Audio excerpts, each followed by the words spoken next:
Hello everyone, Season 9 is about to wrap up in a week or so, and so it's time for my closing thoughts and recap of this season. I won't be covering too much of the Season 10 and Director's Cut news and all that kind of stuff in this video. Go just check out the videos that I made on that stuff if you want my thoughts on that. The season started with a little bit of busy work in order to unlock obelisks and the Saint 14 story missions, which I thought was fine. Thought the obelisk investment system was pretty interesting, but straightforward. The Saint 14 story missions were really cool. I like the character of Saint 14 in the game, didn't really have much of a problem with the missions, and I don't feel like many people did either. I thought it was pretty well done.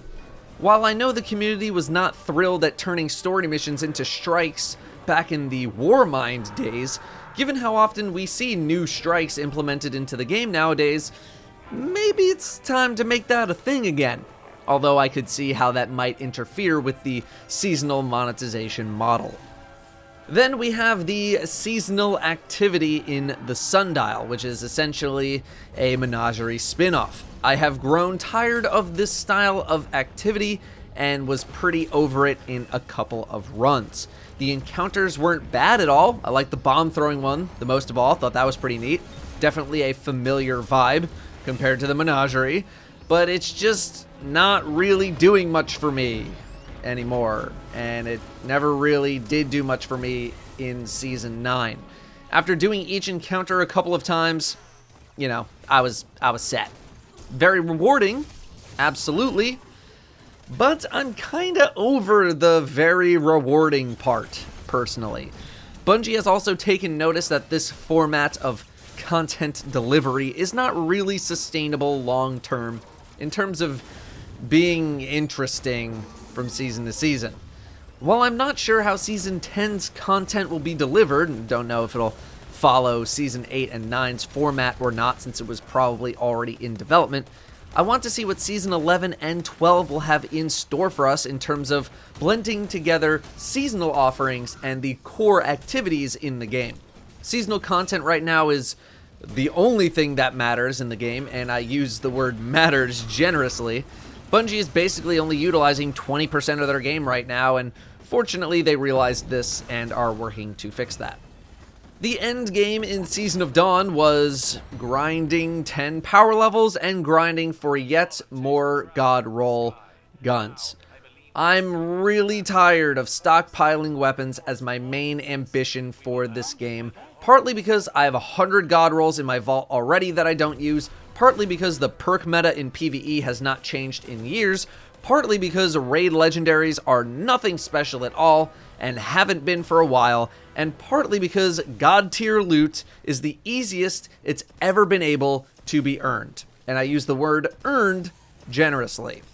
How many more God rolls do I need to grind out? How many more are going to collect dust in the vault? How much easier do we need to make this? How much longer will we keep this up?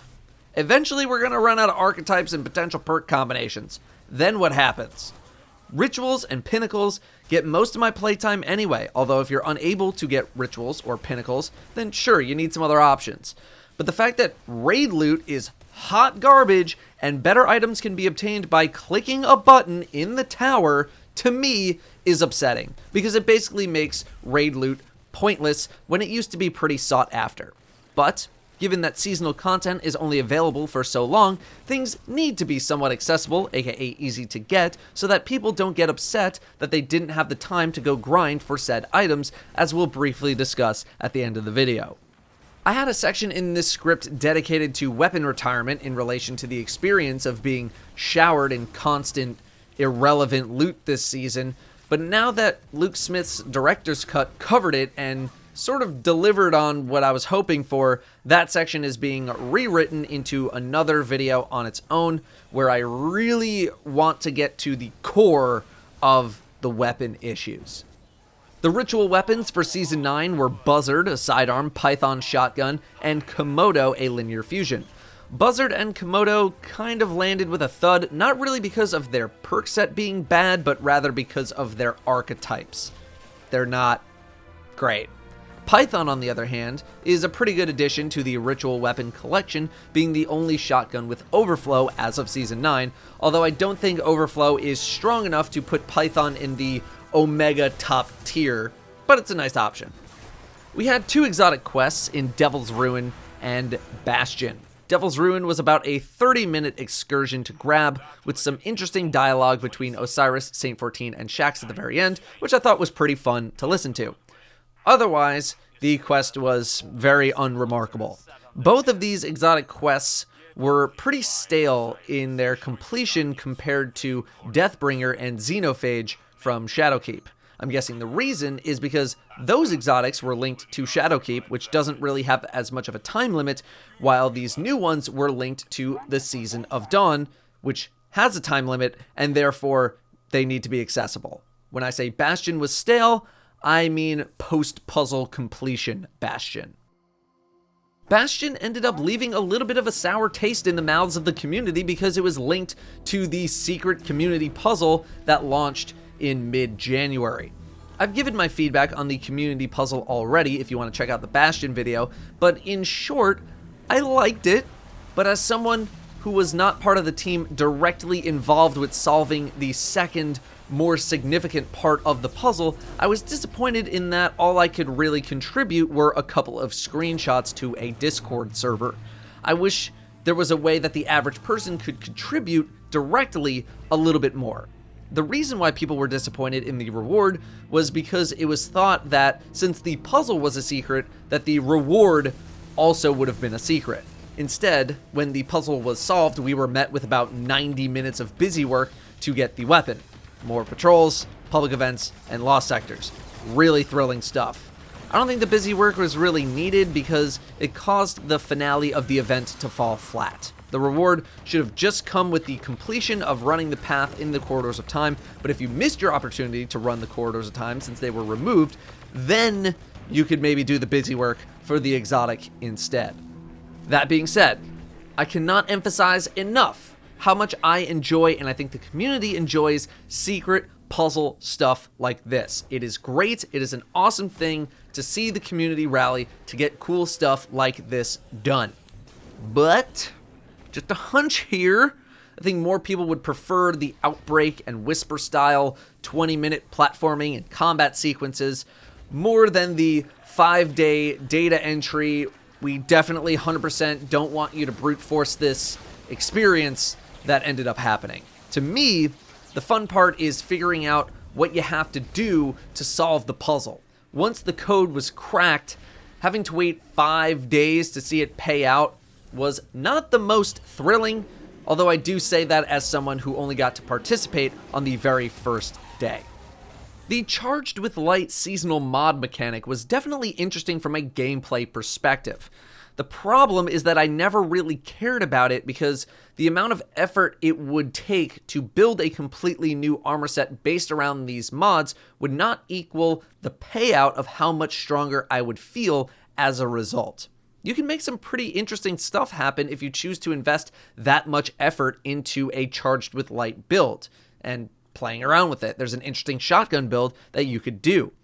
But in Season 9 anyway, you could also just face roll most of the things in the game with the same 2 loadouts, and it didn't seem like the average person was willing to put in that extra effort into a Charged with Light build. Despite huge nerfs back with Shadowkeep's launch, we were still very powerful in Season 9, and the jump from non-charged regular builds to Charged with Light builds was not enough of a jump to make me care about using those mods. Again, very interesting concept, but the value of actually following through with it was, in my opinion, pretty low. That being said, seasonal mods are getting some of their restrictions opened up. You can put seasonal mods on 3 seasons worth of armor now, which is great. Elemental affinities will be able to be changed for a cost. Also fantastic. Snipers and grenade launchers are getting nerfed in Season 10 in order to try to bring the gap between snipers and everything else closer together. But after running a few Master Nightfalls with a Sunspot shotgun-based build, let's just say I'm not going to be in the hugest of hurries to run a shotgun unless my entire team is running them, and even then, boss damage is going to be an experience, to say the least. Ultimately, the season ended with Inotam as the final Sundial boss and the Empyrean Restoration.